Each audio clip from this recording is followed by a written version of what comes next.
नमस्कार, जोहार। आप देख रहे हैं आज फिर से आज हमारे चैनल है। आप सबों का स्वागत है। अगर आप पहली बार हमारे चैनल देख रहे हैं तो सब्सक्राइब लाइक ज़रूर करें।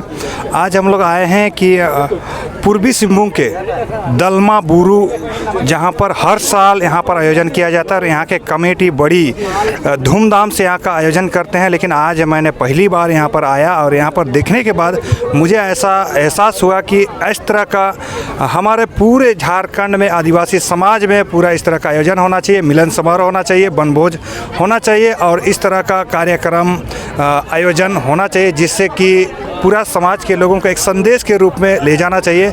आज मुझे भी ऐसा लगा, तो यहाँ के आयोजन समिति से हम जानें क्या क्या यहाँ का इस कार्यक्रम को किस तरह से शुरुआत हुआ और इनके पीछे क्या उद्देश्य है। और आज जिस तरह से हमने भीड़ भाड़ देखे और लोगों का संलिप्तता देखे, यहाँ पर जो मौजूदगी देखे, यहाँ का जो पारंपरिक ड्रेस देखे, सही में लोगों को सीखने लायक मुझे लगा। दादा, सबसे पहले आपको हमारे चैनल में जोहार है, स्वागत है। जोहार भाई। दादा, ये जो दलमा बुरू है, बोंगा है, ये क्या है? थोड़ा सा आप कि पूरा लोग देखेंगे तो उस हिसाब से बताइएगा कि ये कैसे शुरुआत हुआ और ये यहाँ तक लाने में आप लोग को किस तरह का शुरुआत करना पड़ा। ये जो पारिवारिक मिलन समारोह जो आज संपन्न हुआ दलमा बुरू बोंगा में, सबसे पहले शुरुआत हमारे कुछ टाटा स्टील में काम करने वाले कर्मचारी थे, पदाधिकारी थे। स्वर्गीय जगन्नाथ सिंह जी थे, श्री स्वर्गीय धन सिंह, आर.के. सिंह, वर्तमान हमारे सम्मुख जीवित हैं कमलाकांत सिंह। कुछ ही परिवार टाटा स्टील में काम करने आए थे, नौकरी करने आए थे जी। और एक दूसरे के साथ इन लोगों का परिचय नहीं था। हमारे भूमिज समाज, मुंडा समाज के लोग एक साथ बैठते नहीं थे। स्वर्गीय जगन्नाथ सरदार ने देखे, उनका सोच था, देखे कि भूमिज और मुंडा का बेटी माटी का संबंध है। मुंडा भूमिज के घर में अपना माटी बेटी का संबंध करता है, भूमिज भी मुंडाओं के साथ संबंध करता है। उन्होंने सभी कर्मचारियों को एक करने का प्रयास किए और कुछ परिवारों का एक वनभोज होता था। उसके बाद धीरे धीरे जमशेदपुर लोहनगरी को छोड़ करके अगल बगल जितने आस पड़ोस के गांव के भूमिज मुंडा लोगों को जोड़ने का काम किया। उसके बाद धीरे धीरे ये समूह बढ़ते गया। उसके बाद भांगाट में जो निमडी प्रखंड में है, एक बहुत बड़ा सम्मेलन किया गया था और उसमें स्वर्गीय जगन्नाथ सिंह सरदार को महासचिव बनाया गया था।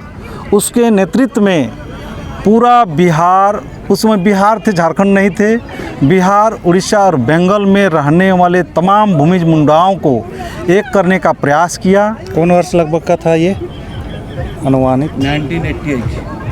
1988 में शुरुआत किए थे स्वर्गीय जगन्नाथ सिंह के नेतृत्व में। उसमें रामदयाल मुंडा जी भी उपस्थित थे, बहुत सारे शिक्षाविद थे, बहुत बड़े बड़े जमींदार थे तमाम। और हमारे पद्मश्री जो मुंडा, गंभीर सिंह मुंडा, पुरुलिया वेस्ट बंगाल के थे, 6 उस्ताद, वो भी विराजमान थे। और वहीं से स्वर्गीय जगन्नाथ सिंह को नेतृत्व करने के लिए उसको दिया गया था। उन्होंने सभी लोगों को एकजुटता, तमाम जमींदारों को एक करने का प्रयास किया। जो समर्थ लोग थे उन लोगों को पहले जोड़ा, उसके बाद तमाम अगल बगल के गांव के लोगों को जोड़ने का काम किए। स्वर्गीय जगन्नाथ सिंह सरदार को लोग, समाज के लोग, जैसे बिरसा मुंडा को लोग भगवान की तरह मानते थे, वैसे ही स्वर्गीय जगन्नाथ सिंह सरदार को लोग मानने लगे। अचानक उनका चेचक हो जाता है और उसका देहांत हो जाता है। फिर भी ये सिलसिला जारी रहा। उसके बाद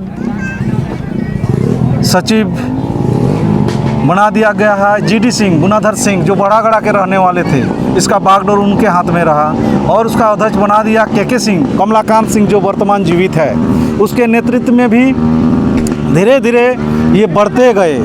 उसके बाद 2011 में ये अखिल भारतीय आदिवासी भूमिज मुंडा कल्याण समिति इसका रजिस्ट्रेशन किया गया। सबसे पहले पूरा केंद्र स्तर तक इसको रजिस्ट्रेशन करने का प्रयास था, लेकिन उस समय जितना मेंबर ज़रूरत था उतना मेंबर ये लोग सेंट्रल में नहीं कर पाए, इसलिए सेंट्रल लेवल पर इसका रजिस्ट्रेशन नहीं हो पाया। झारखंड लेवल पर इसका रजिस्ट्रेशन किया गया, उसके बाद निरंतर चलते गया। पुनः 2001 में मुझे इस समिति के अध्यक्ष बनाया गया और मेरा यही उद्देश्य रहा। मेरा समाज में बहुत सारे गरीब लोग हैं, उस गरीबों को इस मंच पर कैसे लाएं। हमारे समाज के बहुत लोग जो पढ़ा लिखा बहुत कम है, गांव में सुदूर गांव में रहते हैं, पढ़ाई को महत्व नहीं देते हैं। हम लोग इस वनभोज पारिवारिक मिलन समारोह में वैसे लोगों को बुलाते हैं जैसे देख कर के प्रेरित होकर जाके अपने बच्चों को पढ़ाने के लिए प्रेरित करते हैं। जो किसान जो सही समय पर खेती नहीं कर पाता है, उस किसान को यहाँ संदेश दिया जाता है कि सही समय पर अपना खेती बाड़ी करे, अनावश्यक समय कहीं पेड़ के नीचे बैठकी ना करें। इस तरह का संदेश हम लोग देते आ रहे हैं और विशेष करके हम लोग ऐसे लोगों को बुलाते हैं कि जो लोग उसको देखने के लिए प्रेरित होते हैं। जैसे हमारे आज इस मंच पर आसीन हैं हमारे वीर सपूत भगवान बिरसा मुंडा के वंशज हमारे इस मंच पर विराजमान हैं। ऐसे लोगों को लाते हैं कि इन लोगों को देखने के लिए भी लोग आ जाते हैं। इस तरह से जैसे बड़े बड़े पद पर आसीन उन लोगों को भी हम लोग जनप्रतिनिधि लोगों को भी आमंत्रित करते हैं, वो लोग सहयोग करते हैं और इस तरह से हम लोग करते आ रहे हैं। ये सामाजिक वनभोज विशेष करके हम लोग 25 दिसंबर के बाद ये छुट्टी हो जाता है, जितना विद्यालय कॉलेज बंद हो जाता है। तो बंद होने के बाद सभी लोग कोई बाहर में काम करते हैं, जो पढ़ाई करते हैं, तमाम युवा इस वनभोज में हमारे समाज के अपना उद्देश्य लेते हैं कि तिथि निर्धारित कब होता है। तो 25 दिसंबर के बाद अंतिम जो संडे रहता है, ये हमारा वनभोज पारिवारिक मिलन समारोह ये निर्धारित रहता है। तो तमाम देश में जिस कोने में भी रहता है भूमिज मुंडा के युवा लोग या परिवार अपने परिवारों के साथ, अपने बाल बच्चों के साथ यहाँ पर पहुँचते हैं और एक दूसरे का जो कल्चर है ना, ये एक दूसरे के साथ परिचय होता है और अपना जो चर्चा परिचर्चा करते हैं कैसे हमारे संस्कृति को बचाए रखा जाए। और अभी आधुनिक युग में जैसे अपनी युवा पीढ़ी हमारे जो भाषा संस्कृति है इसको भूलते जाते हैं, इसको बजाय रखने के लिए ये भी कार्यक्रम किया जाता है कि लोग देखें। वैसे क्विज कंपटीशन भी किया जाता है, जैसे धोती लोग पहन नहीं पाता है उसका कंपटीशन किया जाता है। जैसे पूजा पाठ में हम लोग जैसे दोना बनाते हैं, पूजा के लिए हम लोग का साल पत्ता का दोना छोड़ के होगा ही नहीं। तो हमारे अभी जो नए पीढ़ी के जो लड़कियां हैं जो दोना बनाने नहीं जानते हैं, है ना, उनको भी दोना बनाने के लिए यहाँ कंपटीशन किया जाता है। ठीक है। उसके बाद बहुत सारे ऐसे हैं जैसे आग कैसे पहले से आग का जब आविष्कार नहीं हुआ था, पहले गांव में लोग लकड़ी से आग जलाते, उटूस से आग लगाते हैं, उसका भी कंपटीशन हम लोग करते हैं कि अभी के युवा पीढ़ी को दिखाते हैं कि पहले लोग कैसे आग निकालते थे। उसके बाद तीर धनुष तीरंदाजी का भी कंपटीशन कराते हैं। इस तरह से हम लोग करते आ रहे हैं, आगे भी जारी रहेगा। ये तो हमारे अभी प्रयास रहेगा, हमारे पूरा देश में तमाम हमारे समाज के लोग जहाँ भी रहेंगे ये कार्यक्रम हम लोग जारी रहेगा। और हम लोग का ये प्रोग्राम देख के अदर समाज भी इसका कॉपी करने का प्रयास कर रहा है।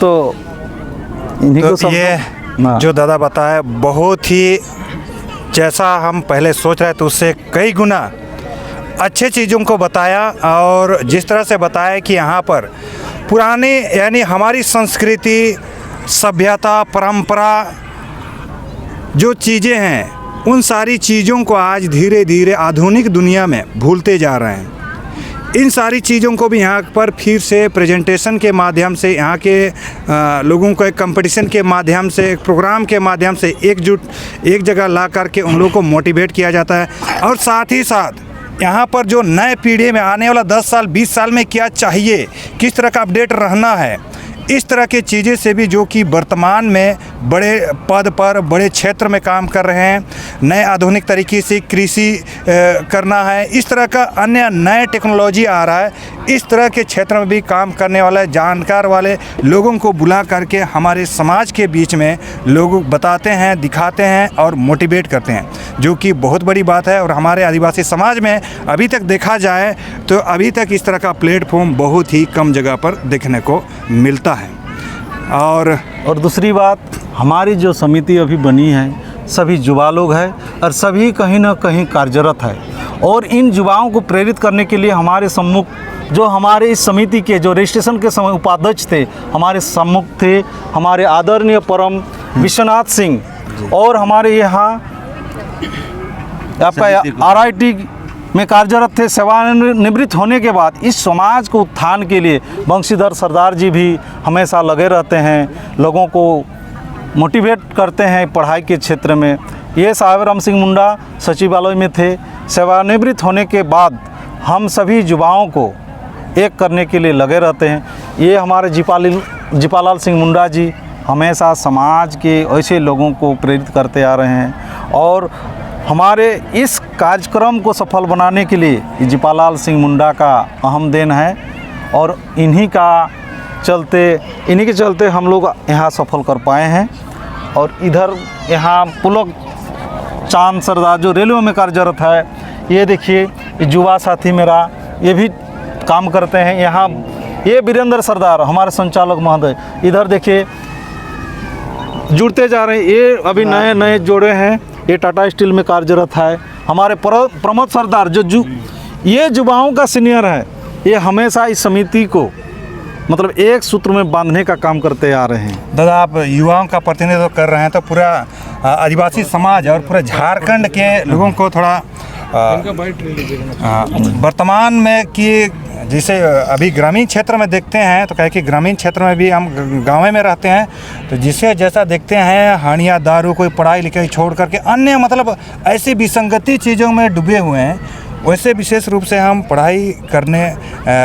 पढ़ाई आधा में छोड़ने वाले, और बहुत सारे तो अभिभावक भी इसको नहीं सोच पा रहे हैं। तो वैसे लोगों के लिए आप कुछ विशेष संदेश देना चाहेंगे? देखिए, ऐसा मतलब हम लोग भी इस चीज़ के लिए हम लोग काम कर रहे हैं कि गांव-गांव जाके युवाओं को जागरूक कर रहे हैं कि पढ़ाई के साथ हंडिया दारू नहीं पीना चाहिए। मतलब इसको पूरी तरह से समाज में जो कुरीति चल रहा है उसको परित्याग करना चाहिए। अभी वर्तमान समय का मांग है, ये हमारा लक्ष्य है। बहुत बहुत धन्यवाद। दादा, आपका परिचय नहीं बता दिए एक बार फिर से। मेरा नाम मंगल सिंह मुंडा है। पेशे से मैं शिक्षक हूँ, और शिक्षक के साथ साथ समाज को, और खाली अपना समाज का ही नहीं, हमारे तमाम आदिवासियों को मैं यही संदेश देना चाहता हूँ कि अपने बच्चों को ज़रूर पढ़ाएं। कोई किसका तकदीर कोई नहीं देखा है। बच्चे जब बड़े होते हैं उसका विकास अलग होता है, उसका बुद्धि में विकास होता है, वही बालक आगे चल के देश का अच्छे भविष्य बनाते हैं और अच्छे नागरिक बनते हैं, देश का प्रतिनिधित्व करते हैं। बहुत बहुत धन्यवाद। साथ साथ में इस अखिल भारतीय आदिवासी भूमि मुंडा कल्याण समिति का वर्तमान अध्यक्ष मैं हूँ जी। तो ये थे हमारे जो इस प्रोग्राम को इस कमेटी का प्रतिनिधित्व कर रहे हैं। जैसा बताया 2001 से अभी तक इस कमेटी का अध्यक्ष के रूप में काम कर रहे हैं और बहुत अच्छा से संचालन करते आ रहे हैं, जिससे कि यहाँ का भीड़ दिखने से पता चल रहा है। तभी जिस तरह भीड़ था उससे पता चल रहा है कि यहाँ की अगुवाई बहुत अच्छी तरह से हो रहा है, जिसके कारण से ही यहाँ दूर दराज से, ये तो बहुत जैसा सुने में आया कि अन्य राज्यों से भी आया था क्या? ये उड़ीसा से भी आया था, आपका वेस्ट बंगाल से भी आया था। वेस्ट बंगाल में जो जगन्नाथ सिंह सरदार पहले जो थे ना, उन्होंने जो बीज डाला था अखिल भारतीय आदिवासी भूमि मुंडा कल्याण समिति का, और साथ में था धन सिंह और विभीषण सिंह भूमिज, इन लोगों ने वेस्ट बंगाल में भी इसका शाखा, वर्तमान वहाँ भी ये समिति चल रही, रनिंग कर रही। वहाँ के तमाम पदाधिकारी यहाँ पहुँचे हुए थे, वहाँ के बहुत सारे लोग इस समागम में पहुँचे थे। एक बार पूछ करिए तो। जैसा दादा ने बताया कि शुरू में कि जिस तरह से यहाँ का शुरुआत हुआ था, उसमें बताया कि शुरुआत जब इस कमेटी का शुरुआत हुआ 2-4 लोगों से शुरुआत है और इसका ये शुरुआत करने का भी कारण बना था कि भूमिज और मुंडा को जो कि आपस में पुराने समय में यानी अंग्रेज लोगों के समय में अपने भाई भाई में ही इसको विभाजन कर दिया था। लेकिन इस कमेटी के गठन के बाद जबकि आपस में जान रहा है आदमी, एक खून का आदमी, एक रिश्ते का आदमी है, ये कतई अंदर से विभिन्नता नहीं होगा, लेकिन इस समाज ने चाहे इस अंग्रेज के नियम कानून ने इतना डिवाइड कर दिया था कि अपने भाई भाई में जुदा कर दिया था। लेकिन इस कमेटी ने फिर शुरुआत किया जिससे कि आज आप देख रहे हैं यहाँ पर 30-40 कुर्सी है जिसमें कि एक जगह आपस में बैठते हैं और आपस में खाना खाते हैं, एक दूसरे को हाथ मिलाते हैं, गले मिलाते हैं, जोहार करते हैं, एक जगह नाचते गाते हैं। ये बहुत बड़ा आउटपुट है, बहुत बड़ा रिजल्ट है जो कि इस कमेटी ने जैसा बताया कि 1988 से शुरुआत हुआ और आज तक चल रही है। उम्मीद है आने वाला समय में हर समुदाय, हर क्षेत्र के लोग ऐसा मिलने का अवसर बनाएंगे और यहाँ से सीख के जाएंगे। धन्यवाद। जोहार।